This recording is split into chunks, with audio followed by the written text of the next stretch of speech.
जय हिंद साथियों। आज की हमारी क्लास आर्मी अग्निवीर 2026 और जो टी आर्मी का एग्ज़ाम है 18 जनवरी को, उन दोनों के लिए मोस्ट इम्पोर्टेंट रहने वाली है।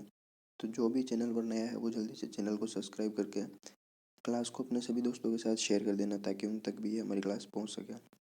चलिए क्लास को शुरू करते हैं। प्रथम नियमित जनगणना किस वर्ष हुई थी? ठीक है, प्रथम नियमित जनगणना मतलब वार्षिक, मतलब 10 के आधार पर जनगणना 1871 में, 1872 में, 1881 में या फिर 1951 में। तो सबसे पहले जनगणना हुई थी 1872 में मियो के समय पर। मियो, ठीक है, मियो के समय हुई थी, लेकिन वो 10 के आधार पर जनगणना नहीं हुई थी। 10 के आधार पर हुई थी 1881 में। ऑप्शन नंबर सी जिस भी भाई ने दिया होगा उसका बिल्कुल सही जवाब है। ये किस गवर्नर के समय हुई थी? तो रिपन, इसके समय रिपन गवर्नर था। रिपन के समय पहली जनगणना हुई थी नियमित, ठीक है, और भारत की सबसे पहली 1951 में हुई थी, आपको ध्यान रखना है। आज का हमारा दूसरा प्रश्न है कि सबसे कम जनसंख्या वाला राज्य कौन सा है? सबसे कम जनसंख्या 2011 के अनुसार, ठीक है, गोवा है, उत्तर प्रदेश, राजस्थान या फिर सिक्किम। गोवा सबसे कम क्षेत्रफल वाला है, क्षेत्रफल, ठीक है, और यूपी सबसे ज़्यादा जनसंख्या वाला है, ज़्यादा जनसंख्या, और राजस्थान सबसे अधिक क्षेत्रफल वाला है, और सिक्किम सबसे कम जनसंख्या वाला राज्य है, ठीक है, 2011 के अनुसार। आज का हमारा तीसरा प्रश्न है कि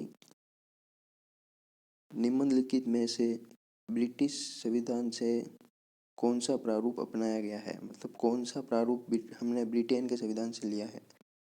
तो राज्यसभा में सदस्यों का नामांकन, समवर्ती सूची का प्रावधान, आपातकालीन व्यवस्था या फिर विधि निर्माण की प्रक्रिया। तो राज्यसभा में सदस्यों का नामांकन और डीपीएसपी डीपीएसपी डीपीएसपी डीपीएसपी ये हमने आयरलैंड से लिया, ठीक है, आयरलैंड के संविधान से लिए है, ध्यान रखना है।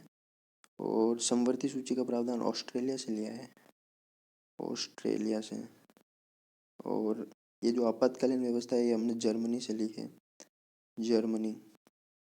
और बचा क्या? विधि निर्माण की प्रक्रिया, ये हमने ब्रिटेन से ली है। और इसके साथ एक और लिख लेना, एकल नागरिकता, एकल नागरिकता ये भी हमने ब्रिटेन के संविधान से ली है। जितने भी एक्स्ट्रा फैक्ट बता रहा हूँ अच्छे से ध्यान रखना और इस क्वेश्चन पर स्टार्ट लगा दो, क्योंकि ये एग्जाम में आने लायक है और बन सकता है प्रश्न। आज का चौथा प्रश्न है हमारा कि मूल संविधान में कितने मौलिक कर्तव्य थे? यह प्रश्न भी बड़ा जोरदार है।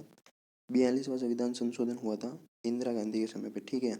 उस समय जोड़े गए थे 10 मूल कर्तव्य, सरदार स्वर्ण सिंह समिति के समय, ठीक है, सरदार स्वर्ण सिंह समिति लिख लेता हूँ यहाँ पर, स्वर्ण सिंह समिति, स्वर्ण सिंह समिति, इसकी सिफारिश पर 10 मौलिक कर्तव्य जोड़े गए थे, ठीक है। ये नाम आप ध्यान रखना, इंपॉर्टेंट है, पूछ सकता है कि किसकी सिफारिश पर 10 मौलिक कर्तव्य जोड़े गए थे।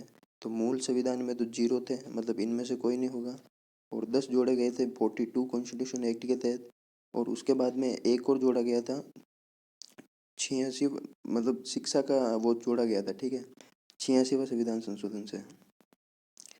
प्रश्न नंबर 5 है कि उपराष्ट्रपति राज्यसभा का पदेन अध्यक्ष होगा किस अनुच्छेद के तहत? मतलब ये कौन से आर्टिकल में लिखा हुआ है ये आपको बताना है। 63 में, 64 में, 72 में या फिर 44, मतलब 44 में। 44 में समान नागरिक संहिता है, मतलब समान नागरिक संहिता, समान नागरिक संहिता,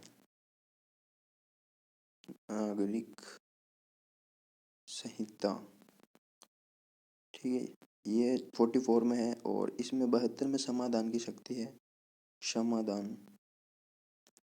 मतलब राष्ट्रपति का समाधान है इसके अंदर। और 63 में उपराष्ट्रपति का पद है, और 64 में राज्यसभा का पदेन अध्यक्ष होगा, ये लिखा हुआ है, ठीक है। अच्छा प्रश्न है, अच्छे से ध्यान रखना है। आयुष्मान भारत योजना कब शुरू हुई? 2014 में, 2015, 2017 या फिर 2018 में? योजना से संबंधित प्रश्न आर्मी अग्निवीर में 2 साल हो गए पूछे जा रहे हैं, इस बार भी पूछे जाएंगे, तो आप अच्छे से पढ़ लेना। और टीए वाले भी एक बार ऊपर ऊपर से मोटा मोटा देख लेना, क्या पता आपके एग्जाम में भी बन जाए, बाकी पिछली बार तो नहीं बना था। तो आयुष्मान भारत योजना जो भी यहाँ पर दे रहा है ऑप्शन नंबर डी, 2018 में शुरुआत हुई थी, ठीक है। 2014 में make in India, make in India, make in India योजना की शुरुआत 2014 में हुई है। 2015 में बेटी बचाओ बेटी पढ़ाओ, ठीक है, बेटी बचाओ। और एक और ध्यान रखना है, सुकन्या योजना, सुकन्या, ठीक है, सुकन्या गलत भी लिखने हो सकता है। सुकन्या योजना 2015 में शुरू हुई थी। और बेटी बचाओ बेटी पढ़ाओ दोनों अच्छे से ध्यान रखनी है। आज का प्रश्न नंबर 7 है कि निम्नलिखित में से कौन सा नृत्य ओडिशा में किया जाता है। ओडिशा का नृत्य पूछ रहा है आपसे, तो कौन सा किया जाता है आपको बताना है। गमुरा किया जाता है, बगुरुमा किया जाता है, कालबेना किया जाता है, या फिर लावणी। लावणी महाराष्ट्र में किया जाता है, महाराष्ट्र में लावणी किया जाता है। कालबेलिया राजस्थान में किया जाता है, राजस्थान, जिसकी फेमस कलाकार है गुलाबो सपेरा, ठीक है, गुलाबो, ये इसकी फेमस कलाकार है। ये प्रश्न आपसे पूछ सकता है कि भाई कालबेलिया नृत्य की फेमस कलाकार कौन है। स्टार लगा के रख रहा हूँ, ये प्रश्न को अच्छे से ध्यान रखना आप, ये वाला प्रश्न गुलाबो सपेरा का, ठीक है। बगुरुमा असम में किया जाता है, असम, ठीक है, असम में बगुरुमा किया जाता है, असम में बिहू किया जाता है, ये आपको ध्यान रखना है। और गोमुरा इसमें किया जाता है ओडिशा में, ओडिशा में गोमुरा, बिल्कुल ए जिसका ए जिसने भी दिया है उसका बिल्कुल सही जवाब। आज का प्रश्न नंबर 8 है कि कौन सा नृत्य मलयालम नववर्ष के रूप में जाना जाता है। ये अच्छा प्रश्न है, ये आपको एग्जाम में देखने को मिलेगा। स्टार लगाओ इस प्रश्न पे। मलयालम नववर्ष यानी कि केरल का नववर्ष भी पूछ सकता है, ठीक है। तो आपको सभी के नववर्ष पढ़ लेने हैं, सभी राज्य के नववर्ष पढ़ लेने हैं, ठीक है। जैसे ये बुहाग बिहू असमिया नववर्ष है, मतलब असमिया मतलब असम का है, असमिया नववर्ष बुहाग बिहू हो जाएगा। और पुथाड़ू हो जाएगा तमिलनाडु का, तमिल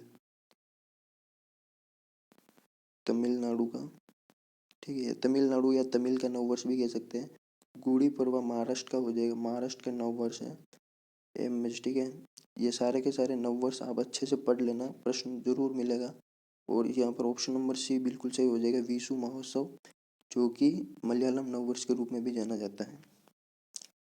नदियों से संबंधित जानकारी किस नदी का उद्गम कहाँ से होता है, किस नदी को किस नाम से जाना जाता है, उसका मतलब वापस वो अपना जल किस में अरब सागर में छोड़ती है, बंगाल की खाड़ी में छोड़ती है, उसके बाद उसको कौन कौन से राज्य में किस किस नाम से जाना जाता है, ये सारी इंफॉर्मेशन पढ़ लेना, क्योंकि नदियों से प्रश्न हर बार बनते हैं, इस बार भी बनेंगे ही बनेंगे। ब्रह्मपुत्र को बांग्लादेश में किस नाम से जाना जाता है। मेघना, पद्मा, सांगपो या फिर जमुना के नाम से। तो ब्रह्मपुत्र को बांग्लादेश में जमुना के नाम से जाना जाता है, ऑप्शन नंबर डी। गंगा को पद्मा के नाम से जाना जाता है, ये प्रश्न मैंने आपको करवा रखा है सबसे पहले क्लास में, ठीक है। सांगपो इसको तिब्बत में कहते हैं, तिब्बत, तिब्बत में इसको सांगपो कहते हैं, ठीक है। ध्यान रखना, यह प्रश्न पूछ सकता है कि ब्रह्मपुत्र को तिब्बत में किस नाम से जाना जाता है। जिसको भी क्लास थोड़ी सी अच्छी लग रही है वो क्लास को एक लाइक करके अपने दोस्तों के साथ शेयर कर दो, और चैनल पर नए हो तो सब्सक्राइब कर दो, क्योंकि क्लास डेली होगी हमारे इसी चैनल पर। आज का हमारा 10वां प्रश्न है कि मोहम्मद शाह रंगीला और नादिर शाह के बीच करनाल की लड़ाई कब हुई। करनाल की लड़ाई, ये युद्ध भी काफ़ी इम्पोर्टेंट है। तो 1191 में तराइन का प्रथम युद्ध हुआ था, ठीक है। तराइन, तराइन का फर्स्ट युद्ध हुआ था, जिसमें गौरी और ये गौरी के बीच, और गौरी और क्या नाम था शासक का, शासक का नाम नहीं याद आ रहा है मुझे, ठीक है बाद में बता दें। 1762 1764 में हुआ था किसका युद्ध, बक्सर का युद्ध हुआ था, ठीक है। बक्सर, बक्सर, बक्सर, ठीक है। बक्सर का युद्ध हुआ था 1764 में। 1739 में ये करनाल का युद्ध लड़ा गया था, ऑप्शन नंबर सी बिल्कुल सही हो जाएगा। और 1757 में प्लासी का युद्ध हुआ था, प्लासी का युद्ध, अच्छे से ध्यान रखना है। ये इसमें अपने आपको शासक का नाम बताना है, मैं थोड़ा शासक का नाम भूल रहा हूँ, ऐसा मतलब मन जुबान पे तो आ रहा है लेकिन मुंह पे नहीं निकल रहा है, ठीक है। बता देना आप, कमेंट में बता देना। पृथ्वीराज चौहान लिखो, उसमें पृथ्वीराज चौहान है, ठीक है, याद आ गया मुझे। गौतम बुद्ध के गृह त्याग की घटना का चिन्ह कौन सा है। कमल, घोड़ा, पीपल का पेड़ या फिर स्तूप। स्तूप तो भाई मृत्यु का है, मृत्यु का स्तूप हो जाएगा।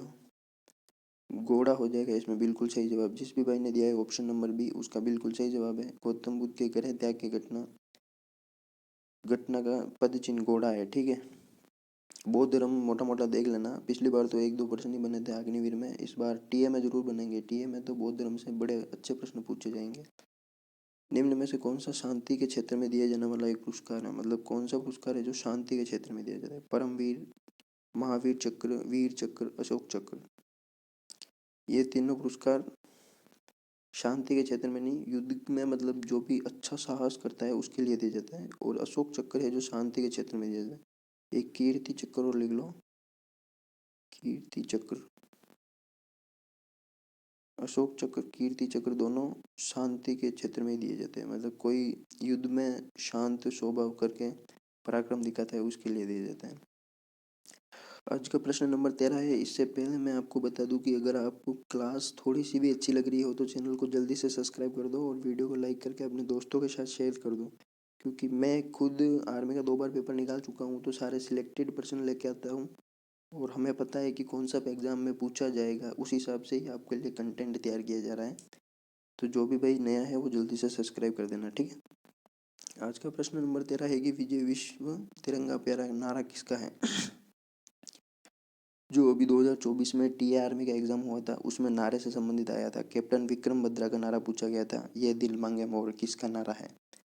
तो नारे आप अच्छे से पढ़ के जाना, टीए में मतलब एग्जाम देने से पहले पढ़ लेना। तो ये किसका है? राम प्रसाद बिस्मिल का है, स्वामी विवेकानंद, स्वामी दयानंद सरस्वती का है, या फिर सुभाष चंद्र बोस का है, या फिर श्यामलाल गुप्ता का है?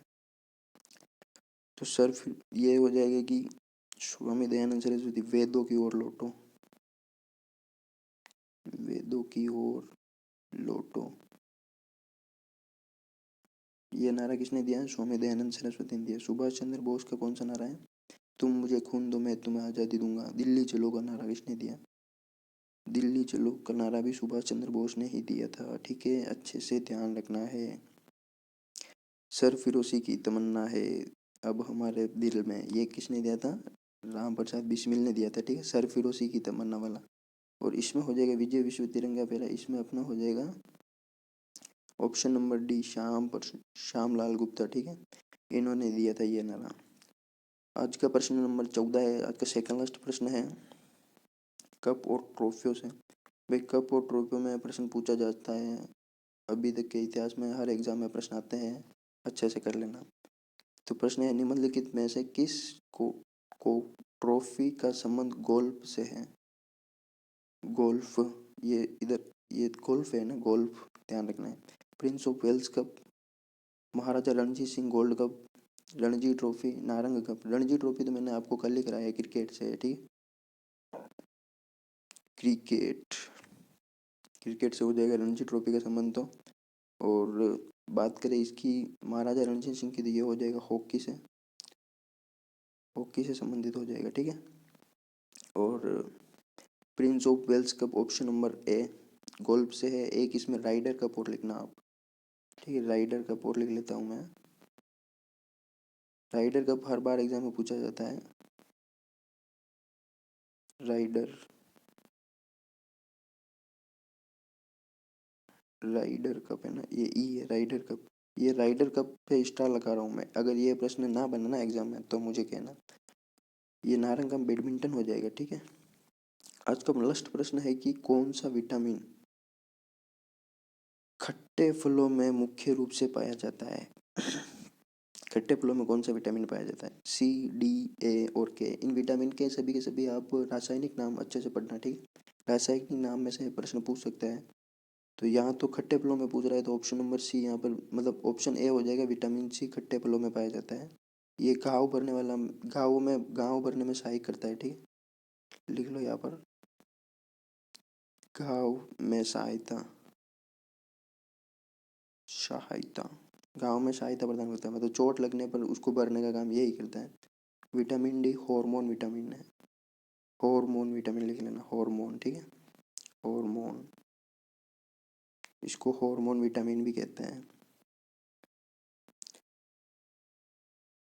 तो दोस्तों आज की हमारी क्लास बस यही थी, क्लास ख़त्म है। आप सभी का क्या स्कोर हुआ है इन 15 में से मुझे कमेंट बॉक्स में ज़रूर बताना। और क्लास कैसी लगी आपको, हमारा पढ़ाई कैसा लगता है, और जो मैं प्रश्न लेकर आता हूँ, वो उस प्रश्न की क्वालिटी आपको कैसी लगती है कमेंट बॉक्स में ज़रूर बताना। बाकी अच्छे से तैयारी करते रहो, मिलते हैं अगले वीडियो में, तब तक के लिए जय हिंद, वंदे मातरम।